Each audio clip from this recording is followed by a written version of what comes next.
হায় রে আমার কপাল, কোনো দিকে কাজ কাম পাই না আমি। কি করে দেন আমি চলবো? আমি তো কিছুই বুঝতে পারছি না। আমি তো একদম গরিবের মতো আছি।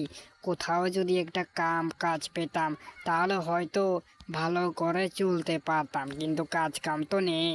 ভগবান, তুমি আমার দিকে একটু দেখো ভগবান। কি হয়েছে তোমার? আমি হলাম জাদুর ব্যাঙ, আমি হলাম একটা জাদুর ব্যাঙ। কি হয়েছে তোমার? আমাকে একটু বলো তুমি আমাকে। ব্যাং ভাই, আমি কোনো কাজ কাম পাই না। আমার কাছে টাকা পয়সা কিচ্ছু নাই। আমি কি করে যে চলি আমি কিছুই বুঝতে পারছি না ব্যাং ভাই। আমার চলার মতো কোনো সাধ্য নাই ব্যাং ভাই। এখন যে আমি কি করে চলবো সেটাই ভাবছি। কোনো দিকে কোনো কাজ কাম আমি পাই না। এখন যেন আমি কি করেছেন আমি ভাত খাবো সেই কথাই তো ব্যাং ভাই আমি বুঝতে পারছি না। এখন যেন আমি কি করি চিন্তায় পড়ে গেলাম আমি। এই নাও স্বর্ণ মুদ্রা, তোমাকে আমি দিয়ে দিচ্ছি। দেখো কতগুলি স্বর্ণ মুদ্রা। তোমাকে আমি এক্ষুনি জাদুর মতো করে আমি তৈরি করে দিয়ে দেব।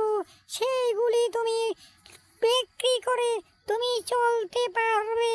আমি তোমাকে গ্যারান্টি দিয়ে দিলাম। এই দেখো এক্ষুনি চলে আসবে স্বর্ণ মুদ্রা অলংকার। দেখো চলে এসেছে, চলে এসেছে। আরে ব্যাং ভাই, তুমি কি এটা সত্যি বলছো? আমার তাহলে ভাগ্য কি খুলে যাবে ব্যাং ভাই? হ্যাঁ, তাই তাই তাই আমি সত্যি বলছি। তোমাকে যে স্বর্ণ মুদ্রা আমি দিয়েছি সেটা তুমি বিক্রি করে তোমার সারা জীবন চলতে পারবে। তুমি আর কোনো কাজ কাম করতে হবে না, তোমাকে আমি বলে দিলাম। আমি যে স্বর্ণ মুদ্রা এগুলি দিয়েছি তুমি কিন্তু কাউকে বলতে পারবে না। যদি কাউকে বলে দাও তাহলে কিন্তু তোমার সবকিছু আবার ধ্বংস হয়ে যাবে। তুমি কাউকে কোনোদিন বলো না আমি তোমাকে জাদু মতো দিয়েছি।